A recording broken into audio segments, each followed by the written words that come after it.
Long ago, on the wild and windy moors of northern England, there stood an old house called Wuthering Heights.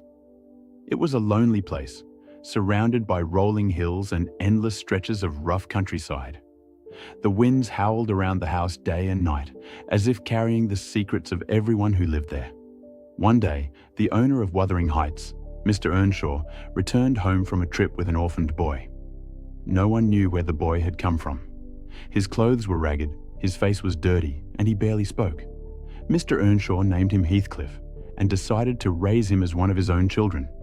But not everyone welcomed him. Mr. Earnshaw's son, Hindley, immediately disliked Heathcliff. He felt jealous and believed his father loved the orphan more than him. Only Mr. Earnshaw's daughter, Catherine, truly accepted Heathcliff. As the years passed, Catherine and Heathcliff became inseparable. They spent their days running across the moors, climbing hills, and sharing dreams. They understood each other in a way no one else could. Their friendship grew into something much deeper. They loved each other. But life was about to change. When Mr. Earnshaw died, Hindley inherited Wuthering Heights. Now the master of the house, Hindley took revenge on Heathcliff for years of jealousy. He stripped him of his education, forced him to work like a servant, and treated him cruelly every day. Heathcliff suffered in silence. The only thing that kept him going was Catherine. One evening, Catherine and Heathcliff wandered to a nearby estate called Thrushcross Grange. It belonged to the wealthy Linton family. There, Catherine met Edgar Linton, a handsome, educated, and wealthy young man. After spending time with the Lintons, Catherine began to change. She started dressing differently. She learned refined manners. And slowly, she became attracted to the comfortable life that wealth could provide. Edgar fell deeply in love with her. Soon, he proposed marriage. Catherine faced an impossible choice. She loved Heathcliff with all her heart. But Heathcliff was poor and had no social status. Edgar offered security, wealth, and respectability. One night, while talking to her housekeeper Nellie, Catherine confessed her feelings. She said that marrying Heathcliff would lower her social position. So she intended to marry Edgar. But she also said something even more important. My love for Heathcliff resembles the eternal rocks beneath the earth. He is more myself than I am. Unfortunately, Heathcliff never heard those words. He only overheard the part where Catherine said she would marry Edgar. Heartbroken, he left Wuthering Heights that very night, without saying goodbye, without telling anyone where he was going. When Catherine discovered he had vanished, she was devastated. But life moved on. Eventually, she married Edgar Linton and moved into Thrushcross Grange.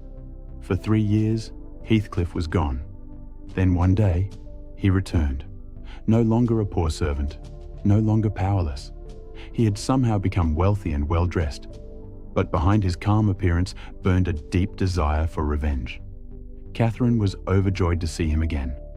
Edgar, however, immediately sensed danger. Heathcliff had not returned for peace. He had returned to settle old scores. His first target was Hindley. Hindley had become an alcoholic and a gambler. Heathcliff cleverly encouraged his bad habits and lent him money. Soon, Hindley was drowning in debt. Little by little, Heathcliff gained control of Wuthering Heights itself. The house that once belonged to the Earnshaw family now belonged to him. But that wasn't enough. He also wanted revenge against Edgar. So he began courting Edgar's younger sister, Isabella. Isabella fell hopelessly in love with him. But Heathcliff never loved her. He married her only to hurt Edgar. After the wedding, Isabella discovered the truth. Her husband was cold, bitter, and often cruel. She had become another victim of his obsession. Meanwhile, Catherine found herself trapped between two worlds. She loved her husband Edgar, but her connection to Heathcliff remained stronger than ever. The emotional strain became unbearable. Arguments erupted, relationships shattered, and Catherine's health began to fail. Eventually, she became seriously ill. One day, Heathcliff secretly visited her. It was their final meeting. They spoke of love, regret, and the choices that had destroyed their lives. They cried, they argued, they embraced, and they admitted that despite everything, they had never stopped loving one another. Soon afterward, Catherine gave birth to a daughter named Cathy. A few hours later, she died. For Heathcliff, it felt as though the world had ended. Standing beside her body, he was consumed by grief. He begged her spirit never to leave him. He would rather be haunted forever than live without her. From that day on, Heathcliff became even darker. Revenge became his only purpose. Years passed. Isabella escaped from him and later died. Their son, Linton Heathcliff, grew up away from his father. But eventually, Heathcliff gained custody of the boy. Now, he had a new plan. Catherine's daughter, Cathy, had grown into a young woman. Heathcliff manipulated events so that Cathy would marry his sickly son, Linton. The marriage was not based on love.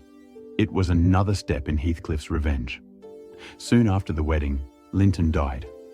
As a result, Heathcliff gained control over even more property and wealth. At last, he had everything he had ever wanted. Wuthering Heights belonged to him.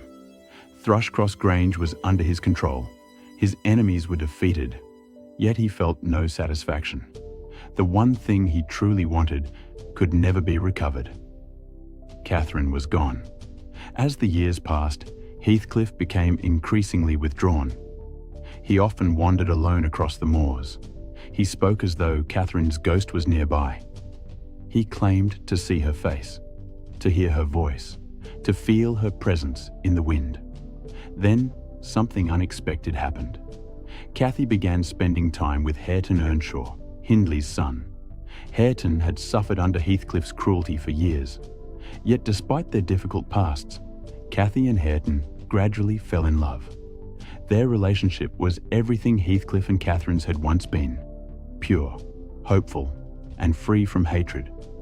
Watching them together affected Heathcliff deeply. For the first time, his desire for revenge began to fade. He seemed tired, almost peaceful, as though he had finally accepted that the past could never be changed. One morning, Heathcliff was found dead in his room. His face showed no fear, only peace. Many believed that at last he had reunited with Catherine. He was buried beside her, and afterward, Cathy and Hareton prepared to marry and build a new life together. The cycle of hatred was finally broken. The old wounds of the past began to heal, and the story of Wuthering Heights came to an end. Yet local legends say that on stormy nights, two figures can still be seen walking hand in hand across the lonely moors. A man and a woman, Heathcliff and Catherine, together at last.